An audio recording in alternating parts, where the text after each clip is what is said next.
Hey guys, so I'm back for my 33-week update. You have to excuse the way I look a bit kind of rosy. I've not long been out and walked the dog, and the wind, I looked in the mirror and I was like, oh, the wind just kind of like hit my cheeks.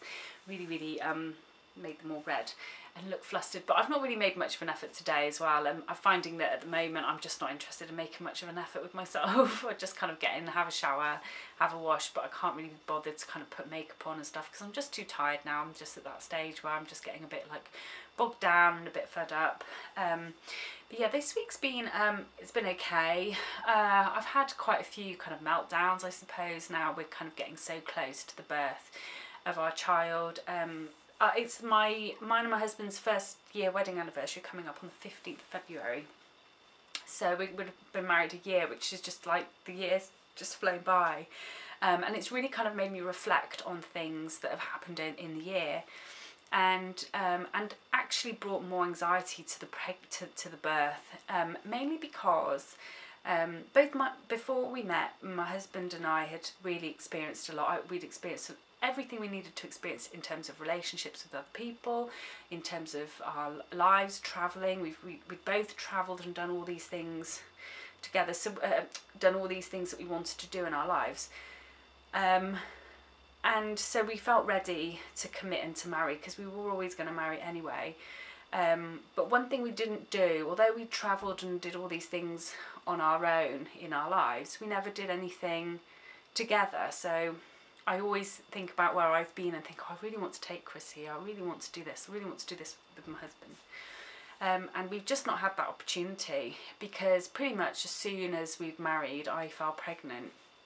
And I never imagined it, as I've said before, because I had 7 years of infertility problems.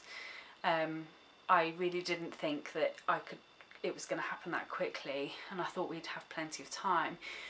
But one thing I will say, that if you've married because we had lived together but not really lived together. We had done, because he's obviously in the army, he'd travelled back to where I'm from. And we'd just have the odd weekend here, then 2 weeks apart, then the odd weekend, then 2 weeks apart. Then we'd have like leave where we'd be like together 4 weeks or whatever.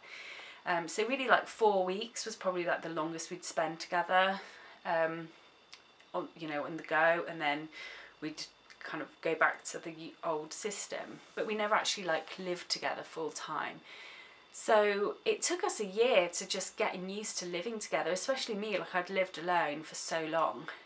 Was so used to my way of things, and you never really, until you live with someone, you never get to know them. And it's only now that years past that we really kind of finally got to know each other, and we finally got all our issues and dramas and any problems that kind of occurred, out the way in this last year, that we're finally in a place where we're comfortable and we can kind of like, just really enjoy each other's company.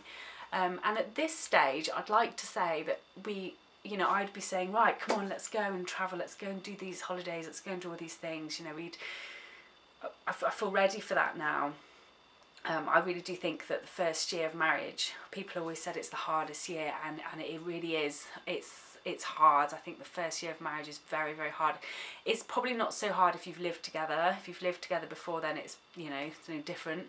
But if you've never lived together before, it is really, really difficult. It's really, really tough. No matter how much you love someone, you do clash, and it does take a long time to really get to know somebody.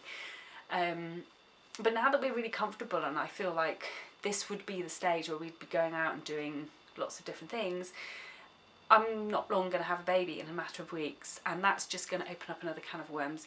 Now, it's not necessarily a bad thing, because our son is such a blessing to us, and we're both very, very excited and anxious and nervous at the same time, but we are excited.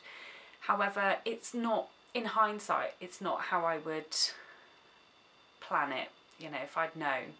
But nevertheless, we are really, really happy, and we are really, really excited. But I think the theme for me of the week is just kind of if I was to advise anyone now, it would be enjoy your first year together, and then once you've been together a year, enjoy it some more, get to know, go out and really, really enjoy each other now that you know each other and everything, and then have children once you've been together for a while. Because Chris and I had only been together for like a year when we got married. So it was all really, really quick. And like I said, we're old and mature enough to know, you know, we've been both in enough relationships to know that this was meant to be, and it was. But it could have been a lot less stressful had we moved in together first and then married and then, you know, done it that way. So that's been my kind of biggest advice to anyone, because it does make things more. I think it's that's made my pregnancy more difficult. It's made it more. It's brought more anxiety. We've not been able to enjoy as much because I've not been able to drink or not use even the spa facilities at his birthday I booked the other day. You know, it's just and with your hormones and everything and being tired and groggy, it just does. It does affect things, whether you like it or not. It does affect things. So yeah, that's my biggest advice to anyone, is seriously do that. I've been ordered to rest by the midwife because I've just been doing too much, and she has kind of ordered me to kind of just stay at home. Well, not stay at home, but just stay, don't go very far, relax as much as possible. And the other day I tried to relax, and I'd done quite a bit of work in the morning, and I'd done some art and things, and I'd done some, what else had I done? I think I'd like cleaned the house and just done a few bits. And I finally made a cup of tea and sat down to watch telly. And as I sat down, I could just feel myself buzzing. I was just buzzing, like my head was still going. And I thought, my God, I can't actually relax. And I had to take a deep breath and just be like, and I thought, I can't relax. I could just feel that adrenaline buzzing round. It was really bizarre. So a friend of mine who lives here, she lent me a NATO hypnotherapy DVD box or CD box set, and you can start it right at the beginning of your pregnancy, and it's just relaxation CD, and it's absolutely fantastic. I thoroughly recommend it. It's very similar to what I've been doing at pregnancy yoga. So a pregnancy yoga, we'll do kind of a warm-up relaxation visualization, or more of a warm-up relaxation, then we'll do some actual yoga, and then we go into doing a relaxation visualization. So it's very, very similar to that, and it really, really does help your brain just shut down and just give you some you time and kind of reflection time. So that's what the CD does. I'll try and put a link in the description bar if you want to get that. I thoroughly recommend doing it perhaps for an hour a day. If, you know, at the run up to your pregnancy, it really kind of does help a lot. She also lent me the exercise ball because I'm finding that he's still crushing my lung quite a lot. So I've been sitting and bouncing on the exercise ball, and that really does sort of help him kind of not crush my lung so much. And it's generally just really good for your posture in your back and kind of opening your hips. It feels so much more comfortable. So I've been sitting on that, and I've been reading quite a lot as well. Now, I did explain, I've got my baby shower video, it's being edited and it's coming up soon. I just haven't got around to it. But at my baby shower, my friend bought me this book, and I'll do a close-up shot of it. It's Linda Geddes' Bumpology, the myth-busting pregnancy book for curious parents to be. And it takes you right from the beginning of conception all the way through to kind of the delivery, post-baby, that kind of thing. And it answers absolutely all your questions, but scientifically with genuine fact. Like there's all sorts of questions like, I don't know, baby brains. Is the temperament of a newborn carried through into childhood and beyond? Do babies develop a sense of themselves as individuals? Do gas and air or pethidine relieve pain? Like all kinds of questions, all the questions that you want to know, they're kind of answered here. So I thoroughly, thoroughly recommend this book, Bumpology. I'll put all the links in the description bar.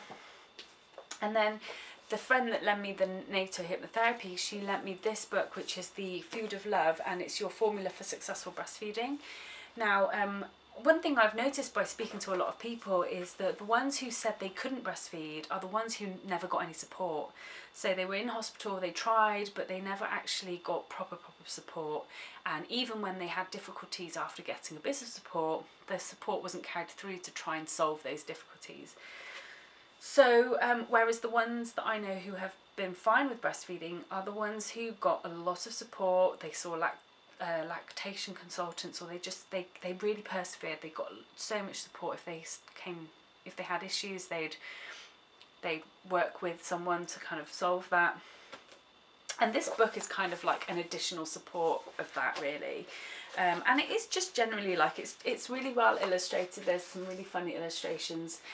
For example, there's this whole like cartoon montage here of this woman who's trying to kind of boil the kettle. She's like, oh no, the kettle didn't plug in, we'll have to wait for it to boil. And the baby's like screaming, and then the baby's screaming even louder while she tries to scoop it and blah blah. And then it's like, hey, mum's just trying to cool the bottle down, meanwhile the baby's just inconsolable. But then of course the breastfeeding picture is just simply, you look hungry, I'm going to breastfeed, I'm fed, happy, like that's the end of it, you know. It's very showing the pros of breastfeeding and tips and tricks of what you can do if you're struggling, that kind of thing. So this is an absolutely fantastic book. I definitely recommend it for if you're planning to breastfeed. And like I said, you know, like start researching now, like look around to see what is available in your area for support around breastfeeding. So for example, I was told, as I've said in previous videos, that the hospital I'm going to doesn't have very good postnatal care. Or it's not very good, it's just very clinical. So they're not going to be fussed if you can't breastfeed or not. They just want you to, as long as you're physically fit and well and the baby's well, then you can go. So that's why I'm going to the midwife-led unit afterwards, so that I can establish breastfeeding. There's also lots of lactation consultants around here. There's loads of breastfeeding groups.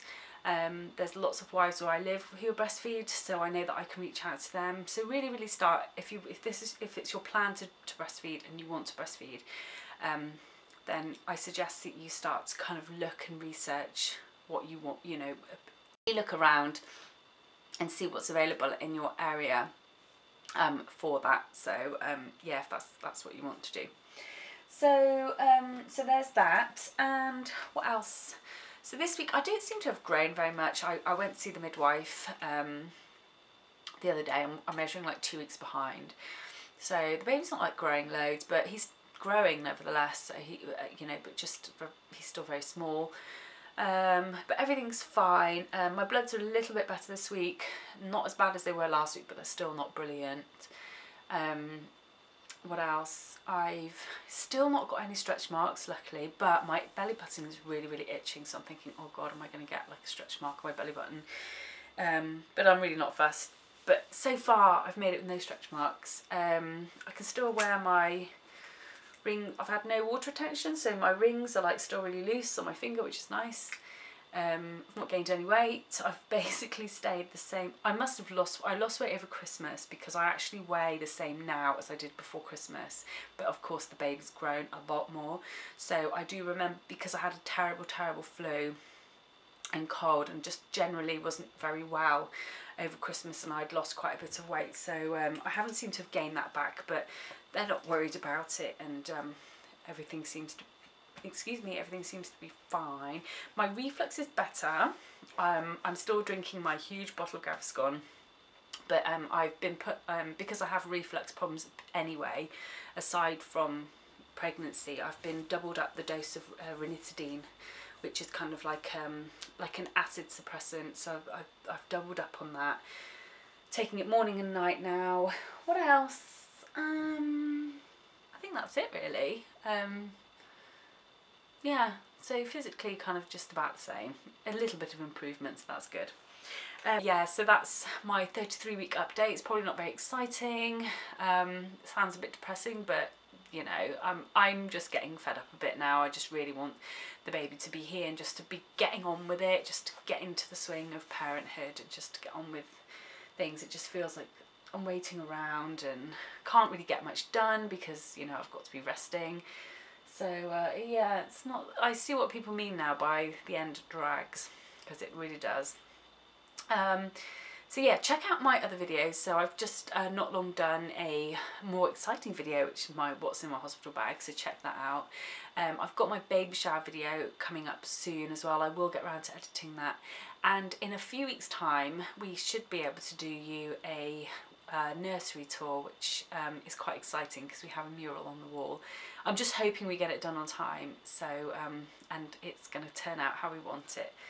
So yeah, anyway, so take care, make sure you like the video and subscribe. Check out my other channel as well. I've got a makeup channel, and the link is in the description bar, and I'll see you next week. Bye. Here is my 30-week, 33-week bump shoot. So yeah, it's pretty much the same as it was last week. On the side, the front, on the other side. So so yeah, that's pretty much it. It's not really changed much. So there we go.